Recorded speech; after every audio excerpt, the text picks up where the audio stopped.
Well, lads, it appears that the intel agencies very well may have come to a realization that they might not have another opportunity to take a shot at Donald Trump. Of course, I'm just kidding, YouTube, half kidding, but nonetheless, I digress. What I find most interesting about what we see now as we march headlong towards the 2024 election, as we stammer and stumble our way towards November. Well, we're going to see some new propaganda unfurl, but what we're most certainly going to see is something that's tried and true, tested, proven to be efficient and valuable in the moment for whipping people up into an emotional frenzy, activating them so that they can then turn their crosshairs upon whoever it is that the corporate press demands they aim upon. And then when they yell fire, they will volley all of their nonsense in that exact direction. And what we see is that talking point, that proven and tested, tried and true methodology of conditioning people, well, it's Russiagate 2.0. That's exactly what we're about to see unfurl. Of course, as we know with Russiagate 1.0, complete and utter nonsense claiming Donald Trump got into American politics by the fact of the Kremlin and Russian involvement, and the only reason he was able to actually get elected was because the Russians hacked our elections. Absolutely and completely ridiculous, proven so by the Mueller report, but realistically, I would argue anyone who had their head screwed on in the moment realized this was complete and utter bullshit. But of course, that doesn't matter. It was an efficient talking point that we could beat people over the head with and activate them. So that's exactly what we're going to do once again, as we see with the Biden administration now coming forward, claiming that they're going to be tackling Russian propaganda and disinformation surrounding what's going on as we walk towards the 2024 election. Isn't that just something? And doing this, we see that they're going to have to stratify a little bit more and, let's say, cast a bit more of a nebulous web. So now we see that right-wing influencers are also apparently being cast as nothing more than Russian puppets once again, with Tenet Media being an organization run by people like Tim Pool, Dave Rubin, Lauren Chen, Benny Johnson, and apparently this organization now being accused of being nothing more than a Russian-funded propaganda outlet. Breaking news, the Biden administration taking a series of actions to target what they allege are attempts by Russian-backed actors to manipulate public opinion here in the U.S. ahead of the presidential election, according to two senior U.S. officials. Joining us now is NBC's Ken Delanian. Ken, what more have we learned? Jose, this is being described by our sources as a whole-of-government action designed to target Russian propaganda and disinformation aimed at interfering in the 2024 election. It is said to include sanctions by the Treasury Department, law enforcement action by the Justice Department, and one of the focuses is on RT, formerly known as Russia Today, that network of Russian government-funded English-language websites and television platforms that was flagged all the way back in 2017 by the U.S. intelligence community as a vehicle for Russian disinformation and election interference. And at that time, the Justice Department required RT to register as a foreign agent. It remains to be seen exactly what actions the U.S. will take against RT today, but this does appear to represent an escalation in the efforts to try to purge the system of Russian propaganda and disinformation. What's interesting is that, look, the U.S. has been saying all along that not only Russia, but Iran and China, but particularly Russia, has been consistently trying to manipulate American public opinion with disinformation on social media platforms, use of fake accounts, and through RT, through its state-sponsored platforms, as they did in 2016. The difference now is that there are mechanisms in place, particularly on the social media platforms, to try to stop and flag fake accounts before the influence operations spread too widely. So it remains to be seen what impact this Russian disinformation is having. But nonetheless, this is a stance by the Biden administration to say, if you're violating U.S. laws and policies, we're going to come after you.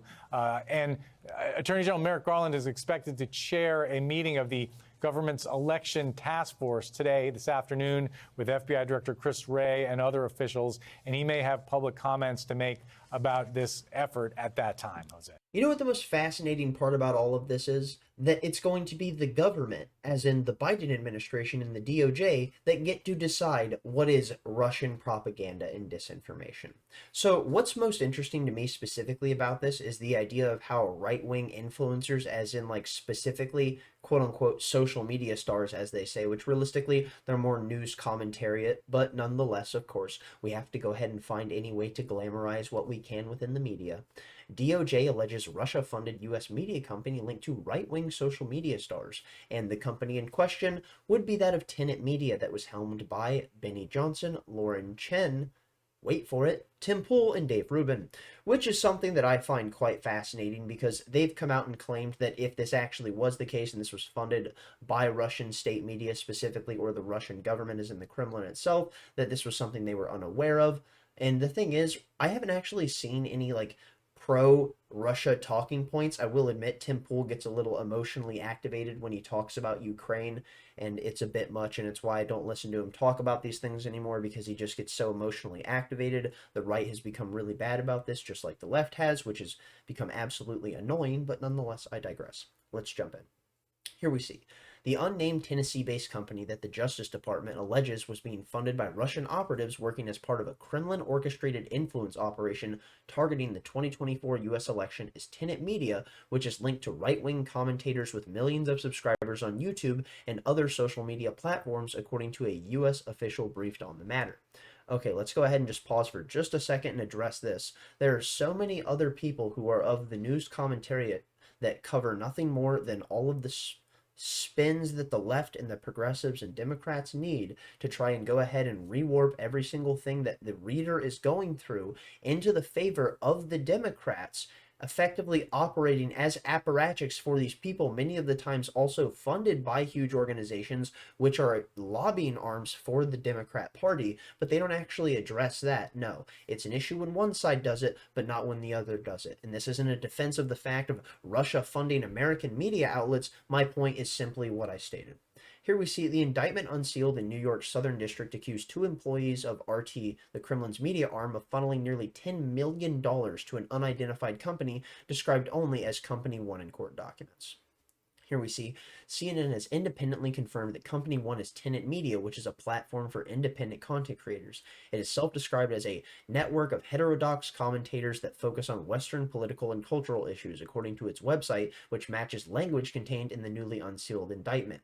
The goal of the operation, according to the prosecutors, was to fuel pro-Russian narratives, in part by pushing content and news articles favoring Republican presidential nominee Donald Trump and others who the Kremlin deemed to be friendlier to its interest. The indictment also says that Company One's website identifies 6 commentators. Among the commentators listed on Tenet Media's website are right-wing personalities Benny Johnson and Tim Pool. Both have millions of subscribers on YouTube and other social media platforms. Pool interviewed Trump on his podcast in May, which he did indeed do. In separate statements released Wednesday, Johnson and Poole said that they were victims of the alleged scheme and said they maintained editorial control of the content that they had created, which, if you were familiar with either of these gentlemen, it did seem like they had full editorial control of everything they've been creating. It doesn't seem like they've been specifically curating their message.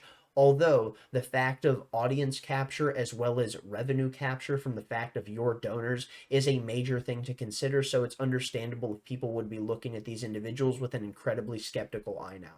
Here we see, we are disturbed by the allegations in today's indictment, which make clear that myself and other influencers were victim in this alleged scheme, Johnson wrote in this post on X. So we can go ahead and jump to that real quick. Here you can actually see that post. Benny saying a statement on the leaked DOJ indictment today. A year ago, a media startup pitched my company to provide content as an independent contractor. Our lawyer negotiated a standard arm's length deal, which was later terminated. We are disturbed by the allegations in today's indictment, which make it clear that myself and other influencers were victims in this alleged scheme. My lawyers will handle anyone who suggests or states otherwise. Alrighty, jumping back to it. The thing that I think is most interesting here is, were these people unwitting actors, as we see so many people that operate as mouthpieces for the establishment that are just propelling nothing more than the progressive talking points into the ether? Or did they do so knowingly and were acting as propagandists? I'm not sure, but all I know is I look at every single one of these people that are reporting the news with an incredibly skeptical eye, because the fact is that we see things like audience capture, which is incredibly dangerous and so many people are susceptible to, completely distorting the nature of how it is that they have covered things over time, which, me being someone who has watched these people for quite some time, it is very apparent in the nature of how they have subtly shifted their content, and I do not believe that was due to the fact of the revenue that they were being provided, but specifically because of how their audience was shifting, and that the thing is, your views going up ends up incentivizing what you're doing, and we all know that people simply run off of base level incentive structures. A little further down, we see, should these allegations prove true, I, as well as other personalities and commentators, would be deceived and our victims, Poole said on X. The show is produced in its entirety by our local team without input from anyone external to the company, he added. Which, that is true. Tim Poole has been producing his show in-house for ages. So let's go ahead now actually jump into what Tim Poole had to say. Here we can see my statement regarding allegations in the leaked DOJ indictment. Should these allegations prove true, I, as well as the other personalities and commentators, were deceived and are victims. I cannot speak for anyone else at the company as to what they do or what they are instructed. The Culture War podcast was licensed by Tenet Media. It existed well before any license agreement with Tenet, and it will continue to exist after any such agreement expires. The only change with the agreement was that the location of the live broadcast be moved to Tenet's YouTube channel. Never at any point did anyone other than I have full editorial control of the show and the contents of the show that are often very apolitical. Examples include discussing spirituality, dating, and video games. This show is produced in its entirety by our local team without input from anyone external to the company. TCW is a separate company not associated with timcast.com or other properties. It exists solely for the production of the Culture War podcast.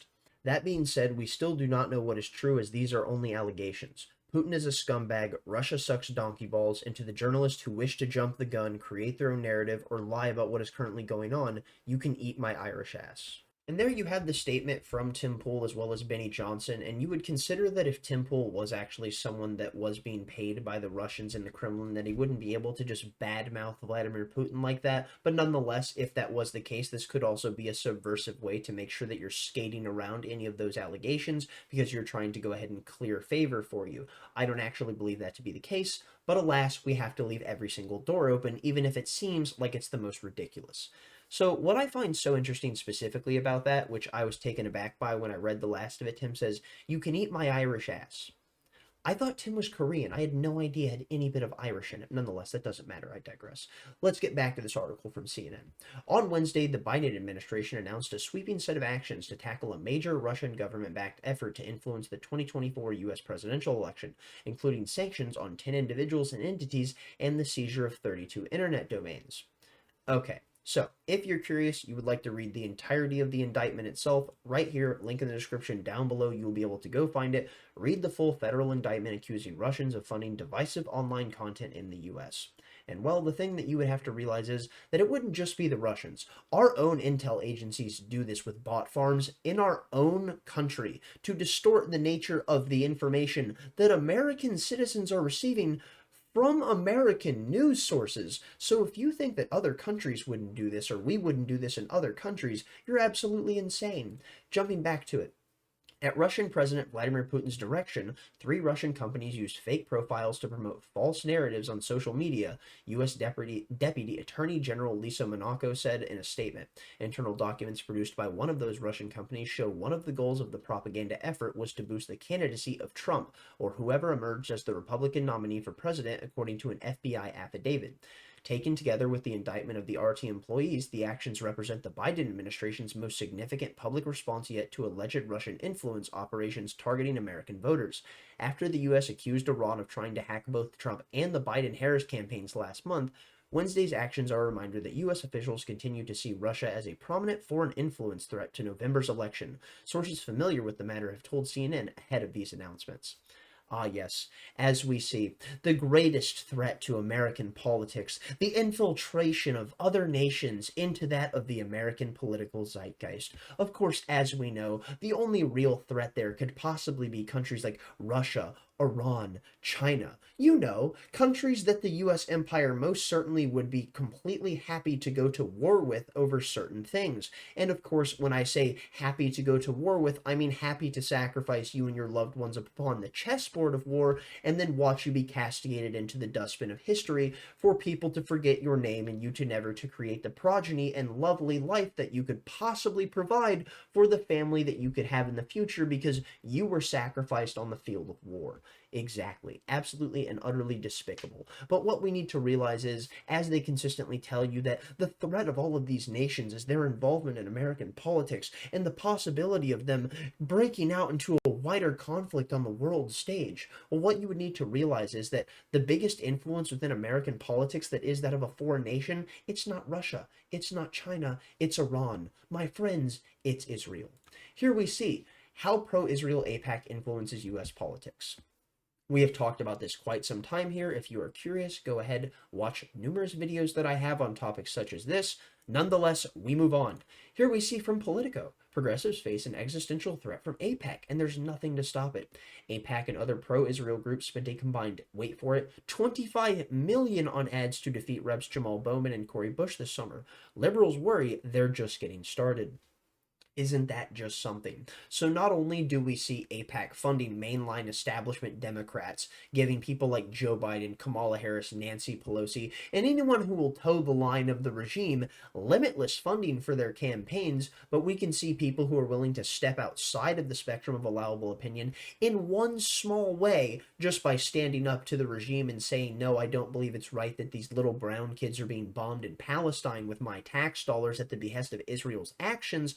Well, then you're going to be removed from politics. And it doesn't matter if you're someone who actually espouses the standards of being America first, like Thomas Massey, and actually caring about the fact that we end the foreign adventurism that is causing us to be $35 trillion in debt. You will be attacked endlessly by institutions like AIPAC. So as we see, it doesn't matter if you are the left or the right, AIPAC will go for your neck no matter what.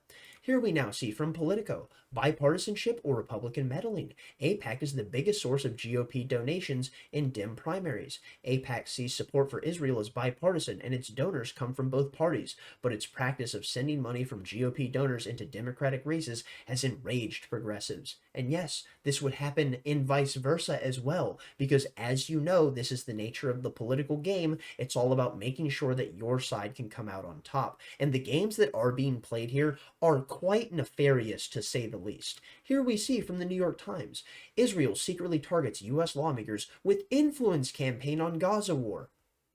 I'm going to reread that real quick, because they keep telling you that Russia and China and Iran are the big threat to be secretly involved in American politics, swaying the nature of what's going on behind the scenes. But here you see, from the New York Times, Israel secretly targets U.S. lawmakers with influence campaign on the Gaza war. Israel's Ministry of Diaspora Affairs ordered the operation, which used fake social media accounts urging U.S. lawmakers to fund Israel's military, according to officials and documents about the effort. This is not a joke. This is real. But of course, as we know, Russia, China, and Iran are the biggest factor for influence in American politics. Here we see from Politico, Israel targeted more than 120 U.S. lawmakers in a disinformation campaign. The lawmakers were mostly Democrats, and the campaign involved pro-Israeli military posts on their accounts over the past year. So once again, we see propaganda being rolled out en masse. Isn't that just something? Jumping on now to this. Here we see the inside story of America's most powerful and divisive pro-Israel lobby. The American-Israeli Public Affairs Committee has clashed with the closeted, targeted, and championed U.S. presidential and politicians, turning Israel into an increasingly partisan issue.